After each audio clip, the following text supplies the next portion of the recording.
श्री तामंग जी ने राज्य में कैंसर पीड़ितों को निःशुल्क औषधि उपलब्ध कराने की व्यवस्था की है। सिंगताम में 300 बेड का तथा नामची में 500 बेड का नया जिला अस्पताल बनाने का काम भी बड़ी तेजी से हो रहा है। माननीय मुख्यमंत्री जी स्वास्थ्य सहयोग योजना अंतर्गत लंग्स ट्रांसप्लांट के लिए रोगी को 20 लाख रुपए, लीवर ट्रांसप्लांट कराने के लिए 10 लाख रुपए, किडनी ट्रांसप्लांट कराने के लिए 5 लाख रुपए के साथ साथ कैंसर आदि गंभीर बीमारी के इलाज के लिए 15 लाख तक की आर्थिक सहायता का सहयोग दे रहे हैं। मुख्यमंत्री राहत कोष के अंतर्गत राज्य के प्रत्येक गरीब व्यक्ति के लिए मुख्यमंत्री ग्रामीण स्वास्थ्य बीमा योजना के तहत मणिपाल अस्पताल में 2 लाख रुपए तक की चिकित्सा व्यय की सुविधा प्रारंभ की गई है। एसकेएम पार्टी के करीब जन कल्याण प्रकोष्ठ की स्वास्थ्य शाखा दुर्गम पहाड़ी स्थानों में डॉक्टर्स, दवाई तथा एम्बुलेंस उपलब्ध करा रही है। अस्पताल की सेवा कर रही उत्कृष्ट नर्सों को प्राथमिक, द्वितीय तथा तृतीय पुरस्कार के लिए वार्षिक 5 लाख रुपए, 3 लाख रुपए, 2 लाख रुपए भी प्रोत्साहन के रूप में दी जा रही है। गांव में लोगों के स्वास्थ्य का ख्याल रखने के लिए मोबाइल विलेज क्लिनिक प्रोग्राम शुरू किया गया है। इसके माध्यम से गांव-गांव में जाकर लोगों की स्वास्थ्य जांच की जा सकेगी। टूरिज्म को बढ़ावा देने के लिए 5000 टैक्सी चालकों के लिए चिकित्सा बीमा शुरू किया गया है। मुख्यमंत्री जी श्री तामंग जी ने सरकार के कृषि पर जोर देते हुए कृषि ऋण मेले का शुभारंभ किया है, जहां किसान बिना कुछ गिरवी रखे 3 लाख रुपए का ऋण ले सकता है। गौपालन पर विशेष ध्यान देते हुए आपकी सरकार ने ग्वालों को 2000 जर्सी गाय वितरण करने की योजना बनाई है। साथ ही राज्य के सर्वश्रेष्ठ दुग्ध सहकारी संस्था को प्रतिवर्ष पुरस्कृत भी किया जा रहा है। विवाहित महिलाओं के लिए सिक्किम आम सशक्तिकरण योजना शुरू की गई है। इस योजना के तहत माताओं को प्रतिवर्ष 20,000 रुपए दिया जाएगा, जिससे आगामी वर्षों में 40,000 कर दिया जाएगा। अक्टूबर 2023 में आई भीषण तीस्ता त्रासदी में बाढ़ पीड़ितों के लिए आपकी सरकार द्वारा तत्काल पुनर्वास योजना के अंतर्गत 2100 घर बनाने का निर्णय लिया गया है। पर्यटन क्षेत्र को बढ़ावा देने के लिए श्री तामंग जी ने सिक्किम और नेपाली संस्कृति के संरक्षण और प्रचार पर जोर देते हुए होम स्टे के विकास के लिए वित्तीय सहायता की घोषणा की है। मुख्यमंत्री श्री तामंग जी के प्रमुख कार्यक्रम मेरो रुख मेरो संतति के अंतरराष्ट्रीय मंच पर भारत के वैश्विक जलवायु नेतृत्व को प्रदर्शित करने के लिए चुना गया है। यह अपने आप में एक बहुत अभूतपूर्व उपलब्धि है। मैं माननीय मुख्यमंत्री जी को बहुत बहुत बधाई देता हूं। इसके साथ साथ मैं ये भी कहूंगा कि आज हम राम युग में जी रहे हैं। ये भारत का अमृत काल है। And the history is in the making. इतिहास लिखा जा रहा है। कुछ लोग ऐसे होते हैं जो इतिहास पढ़ते हैं। हम कक्षा में जाते हैं, स्कूल में जाते हैं, इतिहास पढ़ते हैं। और कुछ ऐसे मूर्धन्य व्यक्ति होते हैं जो इतिहास रचते हैं, इतिहास को लिखा जाता है, जिसमें हमारे माननीय प्रधानमंत्री श्री मोदी जी और हमारे सिक्किम के मुख्यमंत्री जी श्री गोले जी शामिल हैं। आज माननीय प्रधानमंत्री जी ने अयोध्या में जहां 500 साल से राम मंदिर का संघर्ष चल रहा था, 500 साल एक छोटी अवधि नहीं होती है।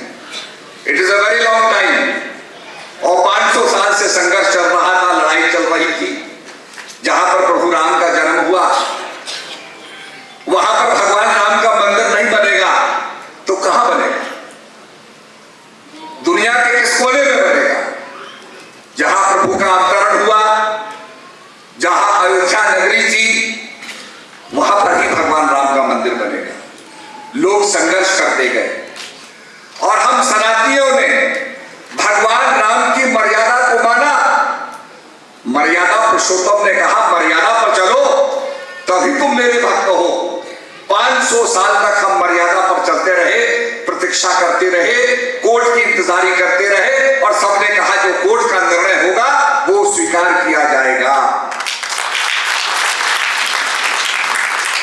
यहां तक कहा गया कि भगवान राम तो काल्पनिक है, भगवान राम का जन्म ही नहीं हुआ।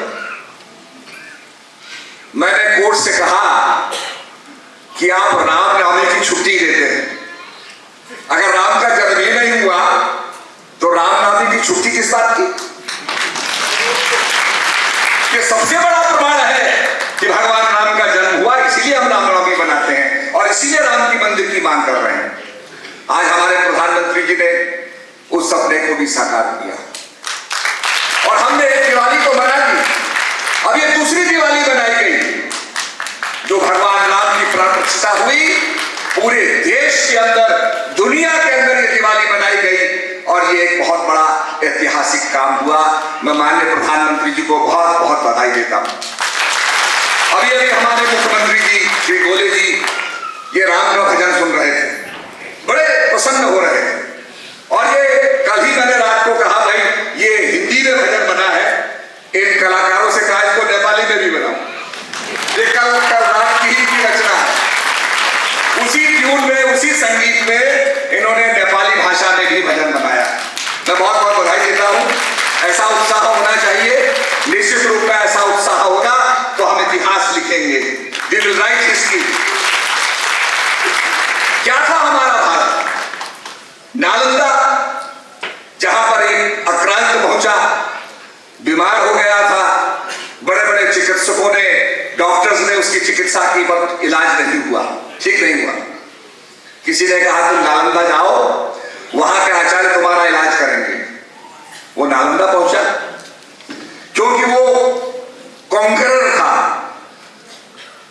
उसने कहा मेरा इलाज करो पर मेरी शर्त है, और मेरी शर्त यह है कि मैं तुम्हारी दवाई नहीं खाऊंगा। You may give me poison, तुम मुझे जहर दे सकते हो।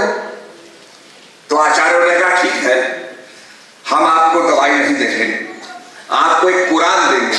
आप कुरान तो पढ़ते हो? उसने कहा मैं मुसलमान हूं, मैं कुरान पढ़ता हूं। तो हम आपके कुरान देंगे और कुरान के 10 पन्ने आप रोज पढ़ना। धीरे धीरे वो कुरान पढ़ता था और ठीक हो गया। जब ठीक हो गया तो उसने आचार्य को बुलाया कि मेरे बड़े बड़े हकीम मेरा इलाज नहीं कर सके, तुमने मेरा इलाज कैसे कर दिया? उन्होंने कहा कि बात ऐसी है, इसमें सच्चाई यह है कि आपके कुरान के ऊपर, उसके पेजेस पर, उसके पृष्ठों पर हमने दवाई लगा दी। जब आप उस पन्ने को पढ़ते थे, उंगली को मुंह में ले जाते थे, वो दवाई आपके मुंह में जाती थी। अब ठीक हो गए। और उस अद्भुत ज्ञान का परिणाम यह हुआ, उसने कहा ये लोग इतने विद्वान हैं, इतने ज्ञानी हैं, डिस्ट्रॉय देम, इनको मारो। और उसने नालंदा को नष्ट कर दिया। मुख्यमंत्री जी 6 महीने तक नालंदा की पुस्तकें जलती रही, ये इतिहास में लिखा हुआ है। तो मेरा कहने का मतलब है कि निश्चित रूप में ये जो आश्रम होते हैं, ध्यान केंद्र होते हैं, ये नालंदा की तरह ज्ञान के प्रसारण केंद्र होते हैं, जहां से ज्ञान का प्रसारण होता है, नॉलेज का डिसमिनेशन होता है। समुद्र के किनारे जहां पर सबसे ज्यादा खतरा होता है, वहां पर एक लाइट हाउस लगाया जाता है और लाइट हाउस में जो बत्ती होती है वो वार्निंग देती है कि भाई यहां पर खतरा है, यहां से दूर चले जाओ। ऐसे ही ये आश्रम लाइट हाउस की तरह जो नशा कर रहे हैं उनसे नशा छुड़वाते हैं। They make them narcotic free, drug free. हमारा देश ड्रग फ्री हो, हमारा राज्य ड्रग फ्री हो, इसकी तरफ काम करते हैं, लोगों को शांति का संदेश देते हैं। और इसीलिए हम लोग कहते हैं धर्म की जय हो, अधर्म का नाश हो, प्राणियों में सद्भावना और विश्व का कल्याण। हमारे ऋषि इतने संकीर्ण नहीं थे कि अपनी जात बिरादरी के लिए मांग करते प्रभु से कि प्रभु हमारी जात बिरादरी ही खुशी हो, उसकी उन्नति हो। नहीं, उन्होंने कहा सर्वे भवन्तु सुखिनः, सर्वे सन्तु निरामय, सर्वे भद्राणि पश्यन्तु मा कश्चित् दुःखभाग् भवेत्। उनकी आत्मा बड़ी उन्नत थी और उन्नत आत्मा जो है, आपने देखा होगा, अगर हम यहाँ बैठे हैं, हॉल में बैठे हुए हैं, से आधी जनता ज्यादा बाहर बैठी हुई है, आपका ये ध्यान केंद्र भी छोटा पड़ गया। पर अगर हम ड्रोन से देखें तो ड्रोन से बाहर भी और यहां भी सारा दिखाई देगा। ऐसे ही हमारे ऋषि मुनियों की आत्मा ड्रोन से बहुत ज्यादा एलिवेटेड हो गई थी। उन्होंने फर्क नहीं देखा और उन्होंने कहा सर्वे भवन्तु सुखिनः, सबका कल्याण हो, इस भावना से वो चले। और उसी को अपने आत्मसात करते हुए हमारे प्रधानमंत्री जी ने बिना किसी भेदभाव के उन्होंने कोरोना काल के अंदर कोरोना वायरस का लाभ दिया। आप में से हाथ उठाइए कितने लोगों को डबल इंजेक्शन मिले कोरोना काल में, हाथ उठाइए जरा। ये देखिए सब लोगों को कोरोना का फायदा मिला और हमारे देश को नहीं मिला, उन छोटे छोटे देशों को भी मिला who could not afford the medicine, जो दवाई जो खरीद नहीं सकते थे, उनको भी माननीय प्रधानमंत्री जी ने दिया। जबकि पहले ये वैक्सीनेशन बनती थी, विदेशों में बनती थी और विदेशों से बनने के बाद लगभग 7 साल के बाद हिंदुस्तान में पहुंचती थी। और मोदी जी ने कहा 7 साल में तो मेरी चिंता ही नहीं रहेगी। एंड पीपल वर लाफिंग, दुनिया हंस रही थी कि मोदी जी इस प्रॉब्लम को कैसे टैकल करेंगे। पर आप लोगों का आशीर्वाद था, मोदी जी ने इस समस्या का समाधान किया, हमारे भारतवासियों को ये इंजेक्शन लगा और आज ये इंजेक्शन सबसे ज्यादा बेहतरीन इंजेक्शन है जो आपको डबल डोजेस लगे हैं और भारत में सबकी रक्षा हो। इस प्रकार का जहां नेतृत्व हो, इस प्रकार का जहां लीडरशिप हो, निश्चित रूप में उसको हमको मजबूत करना है।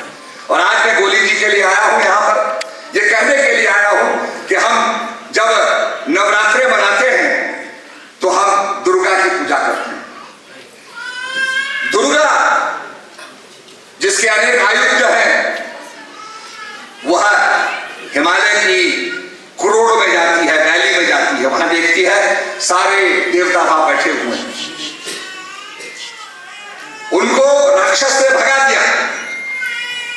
सबने दुर्गा को देख के कहा आप कौन है देवी? दुर्गा ने कहा मैं स्कंद माता हूं, तुम्हारी मां हूं और मैंने तुम्हें वचन दिया था जब तुम पर विपदा पड़ेगी तो तुम्हारी रक्षा करने आऊंगी। सारे देवताओं ने दुर्गा की स्तुति की और अपने अपने आयुध दुर्गा को दिए। उन सारे आयुधों को लेकर के दुर्गा माता जो थी फिर जाकर के जो है राक्षस से लड़ी और लड़ करके विजय प्राप्त की। आज आपको भी अपनी अपनी ताकत श्री भोले जी को देनी है ताकि ये आपके सिक्किम का विकास कर सके, सही मायने में सिक्किम को आगे बढ़ा सके। इसलिए मुझे कुछ लोगों ने पूछा आप राम की बात करते हैं, ये अवतार, ये रीइंकार्नेशन, ये मैनिफेस्टेशन, इसे आप कैसे समझाएंगे साइंस में? मैंने कहा साइंस में तो बड़ा आसान है। भगवान राम का अवतार हुआ, we will explain this only in one formula and that formula is E equals to mc square. E माने energy equals to mass into velocity of light square.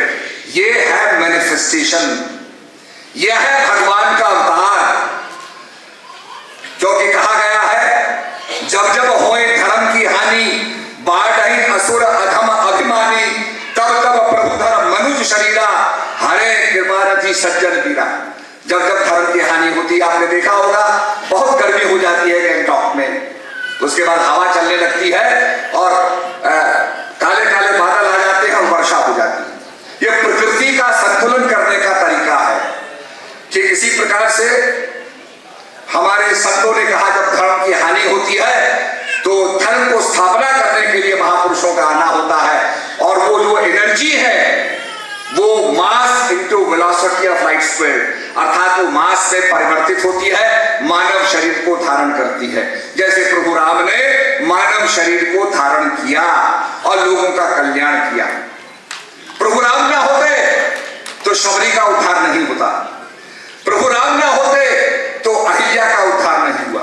Ahilya तो पाषाण बन गई थी, भगवान ने स्पर्श किया, कहा तुम फिर जागृत हो जाओ। अवेकनिंग आ गई। शबरी जो छोटी जात की थी, भगवान शबरी के पास जाते हैं। शबरी कहती है, प्रभु अधम ते अधम अधम अति नारी, मैं बहुत नीच हूं, आई एम वेरी हम्बल। भगवान कहते हैं, भिल्ली जात पात धर्म बढ़ाई, मैं जात पात को नहीं जानता हूं, मेरा नाता केवल प्रेम से है। मुख्यमंत्री जी का नाम भी प्रेम से शुरू होता है। तो भगवान कहते हैं, मेरा नाता केवल मात्र प्रेम से है, मैं जात पात को नहीं मानता। और निश्चित रूप में हम जो भगवान नाम को मानते हैं, हम प्रेम से ही शबरी का उद्धार करेंगे, उन लोगों का उद्धार करेंगे जहां तक आज तक विकास की किरण नहीं पहुंची है। तो माननीय मुख्यमंत्री जी, माननीय प्रधानमंत्री जी से यही प्रेरणा ले रहे हैं, हम यही प्रेरणा ले रहे हैं कि जहां पर सदियों से अंधेरा था, वहां पर हम प्रकाश जलाएंगे, वहां पर रोशनी नहीं।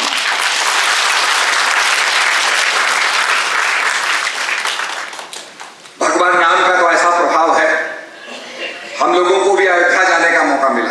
हमारे साथ हमारे कॉन्ट्रैक्टर सुनील अग्रवाल जी भी थे, ये भी हमारे साथ थे। तो वहां पर इस प्रकार का संत महात्माओं ने व्रत रखा हुआ था और इस प्रकार का माहौल था कि मैं समझता हूं अकथनीय है, उसको आप वर्णन नहीं कर सकते। उसके बाद दोबारा जाने का मौका मिला। तो कहने का मतलब है कि आज राम युग प्रारंभ हो गया है। दैहिक दैविक भौतिक तापा राम राज्य सपनों नहीं दिया। भरत जी ने राम राज्य किया, भरत के राज्य में कोई कष्ट नहीं था और कष्ट आएगा भी तो हमारे नेता उसका निवारण करेंगे, उस कष्ट को दूर करेंगे। यह है राम का प्रभाव। तो आज मैं समझता हूं कि भारत विश्व गुरु की तरफ बढ़ रहा है। We are going towards being the example for the whole world। सारी दुनिया के लिए हम उदाहरण बनने वाला है भारत। आज पॉलिटिकल एरा में देखिए, मोदी जी के जो निर्णय हैं, आज बड़े महत्वपूर्ण निर्णय हैं। सारी दुनिया भारत की तरफ देख रही है। पाकिस्तान की तो कोई बात भी नहीं करती, ये स्थिति आ रही है। तो कहने का मतलब है कि निश्चित रूप में सभी, क्योंकि जिस समय माननीय गोले जी बोल रहे थे तो सभी हमारे जो भक्तजन हैं, भाई महात्मा हैं, सभी भूरी भूरी प्रशंसा कर रहे हैं और गोले जी को निश्चित रूप में सभी हृदय से आशीर्वाद देंगे ताकि गोले जी और अच्छे अच्छे काम करें।